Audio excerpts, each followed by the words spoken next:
Buenos días, amados hermanos. Les saludo desde acá de Chile. Siempre hay un hermano que me pregunta que le gustaría saber más antecedentes acerca de mí. Bueno, yo soy chileno, soy casado, tengo 32 años, tengo un hijo. El Instituto Bíblico Virtual parte como un proyecto entre algunos hermanos y pastores, en los cuales la mayoría trabajamos en el Instituto Bíblico, somos maestros, trabajamos en discipulado, en evangelismo. Y nació la idea de generar este proyecto de manera gratuita. Para mí es la primera oportunidad que lo hago en esta modalidad. No estoy muy acostumbrado, por eso a veces me cuesta un poco en subir las materias y compartirle los materiales porque no estoy tan acostumbrado a este tipo de modelo de enseñanza virtual. Así que me gusta ser más ameno cuando trabajo con alumnos, me gusta ser más cercano, pero también esta oportunidad que nos brinda el Señor para poder aprender y estudiar, siento que ha sido bonito, he tenido contacto con algunos de ustedes y esa parte para mí también es muy motivante y sobre todo las ganas que ustedes tengan de aprender. Finalmente, el saber, el conocimiento que nos acerca al Señor, también para mí lo más importante va en el sentido práctico, de que lo que ustedes aprenden acá puedan retribuirlo, ¿cierto?, en su familia, en las iglesias, en el área o en el ministerio donde se desarrollen. Muchos de nosotros también trabajamos en la iglesia, en discipulado, enseñanza bíblica, evangelismo. Y lo importante de todo esto no tiene que ver con el adquirir conocimiento, sino que tiene que ver con el sentido práctico del evangelio y el desarrollo en cada uno de ustedes. Así que quiero hacer una pequeña introducción, ¿cierto? Y hacer una pequeña revisión de lo que es la clase 4 para ya estar dando comienzo a lo siguiente. Eh, en esta primera etapa, nosotros vemos a un Jesús cuyo primer año de ministerio fue un año explosivo, ¿cierto? De los 3 años estimados del ministerio de Jesucristo, nosotros sabemos que el primero de los 3 años fue donde Jesús predicó a las masas, donde Jesús obró la mayor cantidad de milagros, básicamente porque su mensaje impactó en la sociedad judía. Ahora, nosotros vemos que las condiciones políticas y sociales, tal como lo estudiamos en la primera unidad, se dieron en el sentido del desarrollo y la expansión del ministerio de Jesucristo. Es así, de esa manera que nosotros vemos, por ejemplo, que los judíos prestaban poca atención a las profecías mesiánicas. Se supone que los fariseos eran maestros de la ley, pero sin embargo no pudieron darse cuenta o si bien no notaron todos aquellos aspectos y situaciones que evidenciaban la venida del Señor. Y lo importante acá, por ejemplo, es comprender la cultura judía y también los aspectos políticos y sociales de la venida. Como hemos dicho en otras oportunidades, los evangelios no están escritos cronológicamente, aunque Lucas pudiera tener cierta cronología en su relato. También quiero mencionar que los versículos que aparecen ahí son para su estudio, para su referencia. Por ejemplo, nos situamos en un punto de la historia en el cual Juan el Bautista comienza su ministerio. Y estamos hablando del 28 después de Cristo. Eh, ¿Cuánto duró el ministerio del Mesías? Se estima que probablemente unos 3 años. ¿Basado en qué? En la evidencia de Lucas, ¿cierto? De las 3 Pascuas que menciona. Y ahí aparecen ciertos los textos en los cuales hace referencia a estos eventos. Y también es importante la importancia que tiene el libro de Lucas para situarnos cronológicamente en aquellos aspectos de los cuales no tenemos tanta información como los otros evangelios. Muy bien, estamos cierto en un punto histórico donde Lucas menciona aquellos personajes que son importantes en la historia de Jesucristo. Tiene que ver con cuestiones políticas. Por ejemplo, hace mención a Herodes. Herodes, ¿quién fue? Quien tenía acá a su cargo una división del reino romano, eh, y su reino se repartió entre sus 3 hijos, Herodes Antipas, Felipe y Arquelao. Arquelao nosotros sabemos quién es, ¿cierto? Un, un hijo de Herodes que fue violento, fue brutal y que fue depuesto, ¿cierto?, debido a esa misma violencia y reemplazado por Poncio Pilato. Poncio Pilato es alguien que ustedes conocen y sobre todo en la historia lo vemos en la parte final de la vida de Jesús, en la cual antes de ser crucificado tiene una vital importancia en el relato. Se escuchan a veces un bebé que está moviendo sus manos, ahí es mi hijo que está cerquita de por aquí. Aparecen dos sumos sacerdotes, uno es Anás y el otro es Caifás, ¿cierto? Anás sirvió entre el 7 y el 14 después de Cristo y después sirvió su yerno.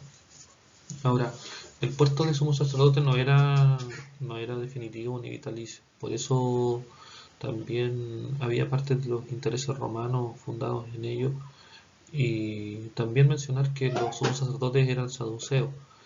A diferencia de los fariseos, los saduceos no creían en lo sobrenatural. Entonces ahí nos damos cuenta de que el principal argumento por el cual Lucas escribe esta parte del texto era para evidenciar que en ese tiempo, en ese periodo histórico, gobernaban hombres corruptos. Muy bien, lo importante de este punto ahora es la aparición de Juan el Bautista.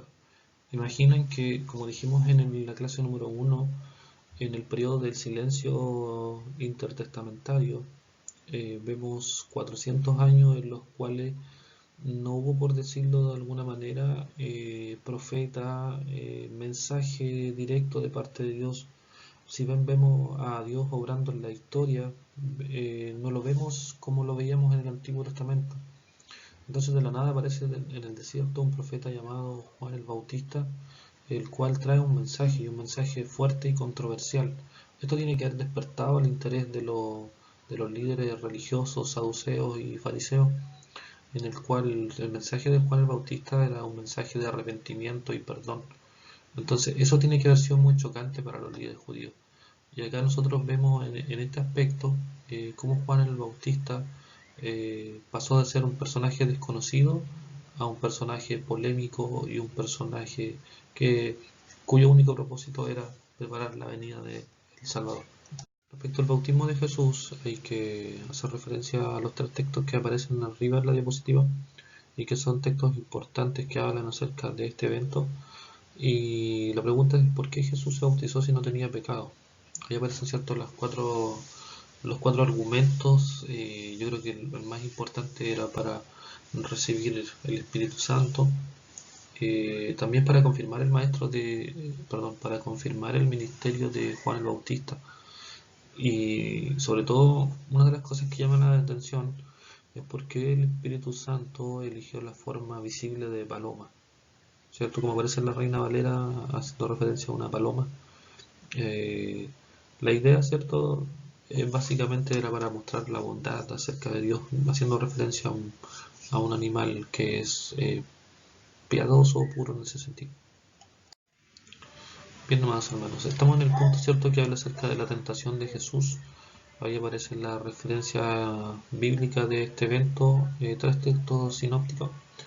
Acá, respecto a la tentación de Jesús, hay que hacerse dos preguntas. La primera es: ¿por qué Jesús fue llevado al desierto para ser tentado?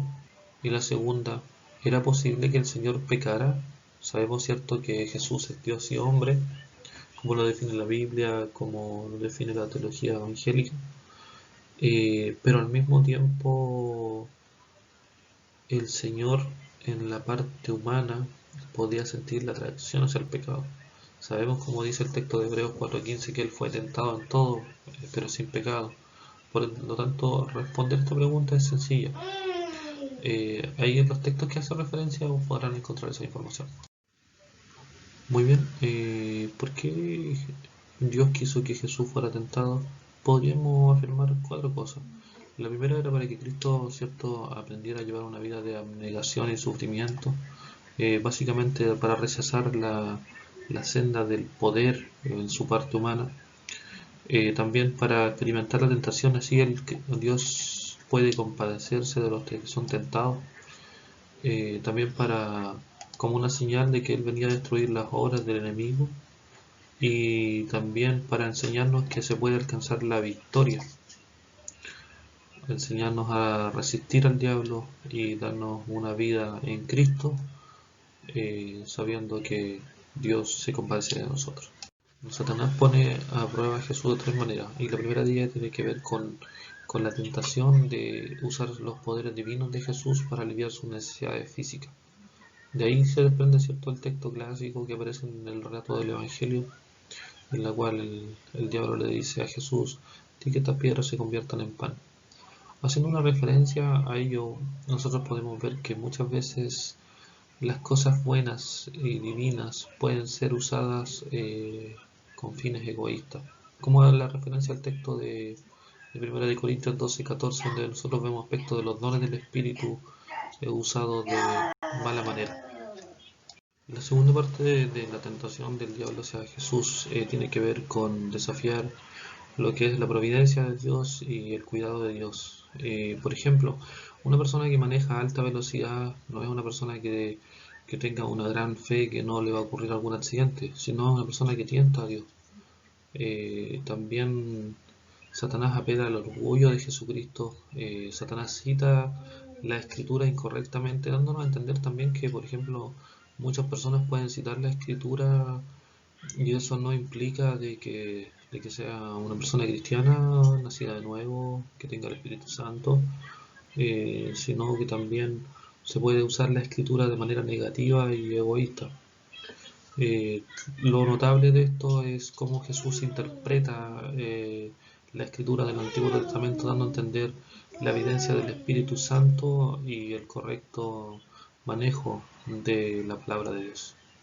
En este tercer punto nosotros vemos el carácter de nuestro Señor, un carácter imperturbable, un carácter formidable, en el cual vemos a Satanás ofreciéndole a nuestro Señor los reinos de este mundo sin tener que pasar por la cruz. Nosotros podemos vislumbrar el carácter del Maestro, cómo Él resiste la tentación por el poder del Espíritu Santo y cómo eso a nosotros nos enseña de la misma manera tener que resistir al enemigo de nuestras vidas.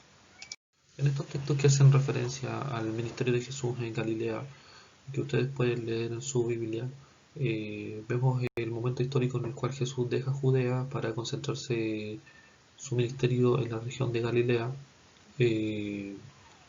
Pasamos por el encarcelamiento de Juan y nos damos cuenta de que Galilea fue el primer campo misionero de Jesús, y los judíos o la gente de Jerusalén miraban en menos a los galileos por tratar. Cuando se habla de mestizaje, evidentemente hay un tema racial de por medio, hay un tema de discriminatorio, en el cual nosotros nos damos cuenta de que Jesús extendió su ministerio a esta región básicamente porque encontró un campo misionero en el cual podía predicar el Evangelio y traer fruto de, de esa relación. Bien, acá podemos visualizar, ¿cierto?, los textos que hacen referencia al paso de Jesús por Nazaret. Acá nosotros ya podemos empezar a notar cierta oposición al ministerio de Jesús. Hemos visto, ¿cierto?, la manera expansiva cómo su ministerio ha ido creciendo, pero también cómo al mismo tiempo que crece su ministerio crece la oposición.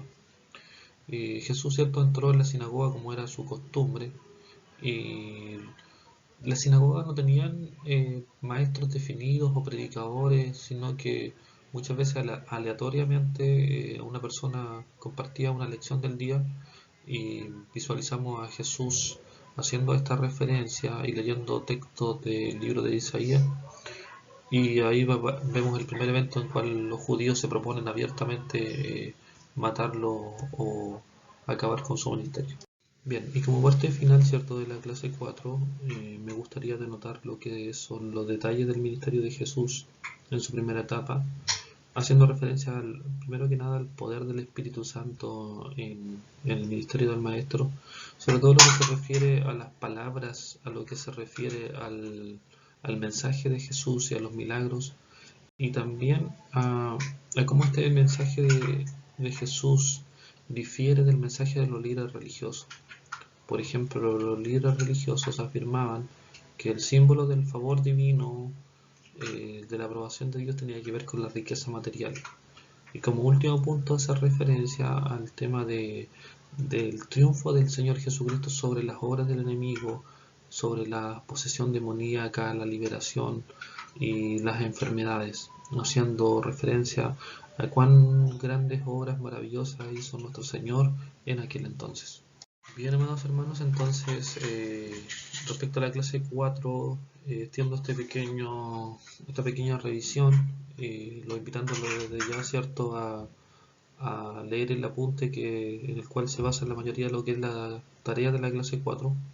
Esta tarea estaría siendo subida, Dios mediante, hoy día en la noche, horario de Chile, y si ustedes tienen alguna consulta, alguna pregunta, no tengan miedo en escribirme, ¿cierto? Ustedes tienen mi correo o algún otro método como un mensaje interno de la plataforma.